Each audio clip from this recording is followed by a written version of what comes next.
નમસ્કાર વિદ્યાર્થી મિત્રો, આજે આપણે ગુસા એટલે કે ગુરુત્તમ સામાન્ય અવયવ એ ગુસા મેળવવાની પાંચમી પદ્ધતિનો અભ્યાસ કરવાનો છે. વિદ્યાર્થી મિત્રો, આ પદ્ધતિ 10મા ધોરણમાં પણ આવે છે, એટલે 10મા ધોરણના વિદ્યાર્થીઓ માટે પણ આ વિડિયો ખૂબ જ ઉપયોગી બની રહેશે.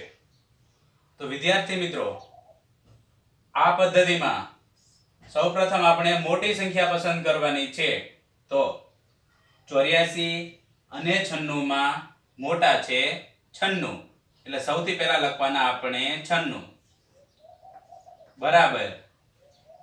હવે આપણે નાની સંખ્યા લખવાની, એટલે અહીંયા લખવાના આપણે 84. હવે આપણે 84 નો ઘડિયો બોલવાનો છે, પણ 96 ને આગળ જવાનું નથી. આપણે એવી રીતે ઘડિયો બોલવાનો છે, એટલે 84 એકા 84. પણ જો આપણે 84 ગુણ્યા 2 કરીએ તો એ 96 કરતા આગળ નીકળી જઈએ આપણે, એટલે 84 ગુણ્યા 2 લેવાના નથી. એટલે અહીંયા આપણે લખવાના 1. 84 ગુણ્યા 1.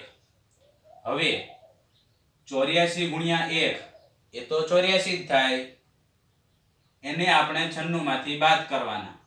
96 માંથી 84 બાદ કરીએ એટલે જવાબ મળે 12. તો એ 12 આપણે પ્લસ લખવાના, એટલે વત્તા 12. 84 એકા 84. આ બંનેના ગુણાકારનો જવાબ આપણે આ સંખ્યા એટલે કે 96 માંથી બાદ કરવાનો છે, એટલે 96 માંથી 84 બાદ કરતા આપણને મળ્યા 12, એટલે પ્લસ 12 લખવાના છે. હવે શું કરવાનું? તો અહીંયા જે પહેલી સંખ્યા આવી એને અહીંયા લખવાના છે. તો અહીંયા શું લખવાનું? તો પ્લસ કરીને આપણે જે સંખ્યા લખી હોય એ અહીંયા લખવાની. હવે આપણે 12 નો ઘડિયો બોલવાનો છે, પણ 84 ની આગળ જવાનું નથી. 84 આવે તો ચાલે, પરંતુ આગળ જવાનું નથી. તો 12 સત્તા થાય 84, એટલે 12 ગુણ્યા 7 વત્તા 12 સત્તા થાય 84. બંનેના ગુણાકારનો જવાબ છે 84. આ 84 માંથી બંનેનો જવાબ એટલે કે 84.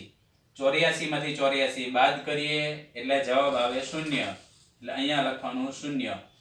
વિદ્યાર્થી મિત્રો, અહીંયા 0 આવી જાય એટલે દાખલો પૂરો થઈ ગયો એવું સમજી લેવાનું છે.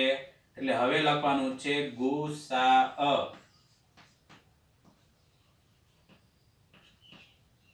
તો આમાંથી ગુસા કોને સમજવાનો?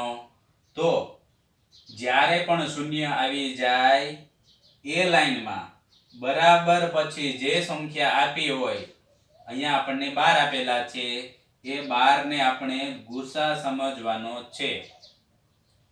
વિદ્યાર્થી મિત્રો, જો તમને આ પદ્ધતિ પસંદ આવી હોય તો વિડીયોને લાઈક કરજો, કોમેન્ટ કરજો, શેર કરજો અને અમારી YouTube ચેનલને સબસ્ક્રાઇબ કરજો.